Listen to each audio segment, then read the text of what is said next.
महाराज आग्र्याहून सुटले, मिठाईचे पेटरे काही नव्हते, चक्क लाच देऊन आलेत महाराज. आणि त्यासाठी किती हुंडा वटवल्यात याचे सुद्धा पुरावे आहेत. औरंगजेबाच्या वजिराला आणि त्याच्या बायकोला सुद्धा लाच दिलेली आहे महाराजांनी. शिवसेना ठाकरे गटाच्या नेत्या सुषमा अंधारे यांनी पोस्ट केलेला हा व्हिडिओ कमालीचा व्हायरल होतोय. यामध्ये हिरकणी वगैरे काही घडलेलंच नाहीये, ही सगळी रचलेली कथा आहे. तसंच छत्रपती शिवाजी महाराज हे आग्रावरून मिठाईच्या पेठाऱ्यात बसून वगैरे बाहेर पडलेच नाही, तर ते चक्क लाच देऊन बाहेर पडले.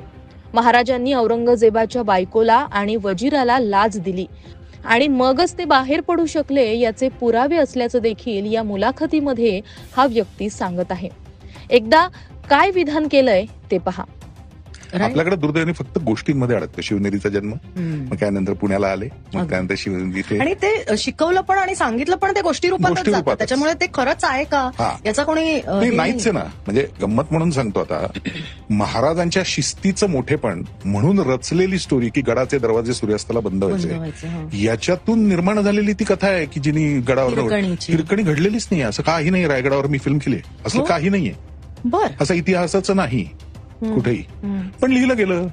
किंवा महाराज आग्र्याहून सुटले, मिठाईचे पेटरे काही नव्हते, चक्क लाच देऊन आलेत महाराज. आणि त्यासाठी किती हुंडा वटवल्यात याचे सुद्धा पुरावे आहेत. अगदी औरंगजेबाच्या वजिराला आणि त्याच्या बायकोला सुद्धा लाच दिलेली आहे महाराजांनी. आणि मोहसिन खान का मोहीन खान नाव आहे बहुतेक त्याचं, त्याच्याकडनं अधिकृत शिक्क्याचे परवाने घेऊन सगळे बाहेर पडले.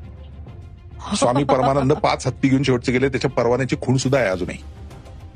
गोष्टी रूपात करताना मग ते जरा लोकांना रंजक करून सांगायला लागतं. मग ती रंजकता आली की इतिहासाला कुठेतरी थोडस. हा व्हिडिओ व्हायरल झाल्यानंतर सर्व स्तरातून संताप व्यक्त केला जातोय. यावरून आता सुषमा अंधारे यांनी यावर भाष्य केलंय. ही तीच पिलावळ आहे ज्यांना या मातीतील चारवाक, बसवेश्वर, बुद्ध, छत्रपती शिवराय, विश्वरत्न बाबासाहेब, महात्मा ज्योतिबा फुले, महात्मा गांधी हे आदर्श मोडीत काढून गोळवलकर, हेडगेवार, मुखर्जी हे नवे आदर्श प्रस्थापित करायचेत. हे सांस्कृतिक राजकारण ओळखा, असं अंधारे यांनी म्हटलंय. या व्हिडिओमध्ये करण्यात आलेल्या दाव्यांवर तुम्हाला काय वाटतं? तुमची प्रतिक्रिया अवश्य कमेंट करा. Bureau report, Maharashtra news 24.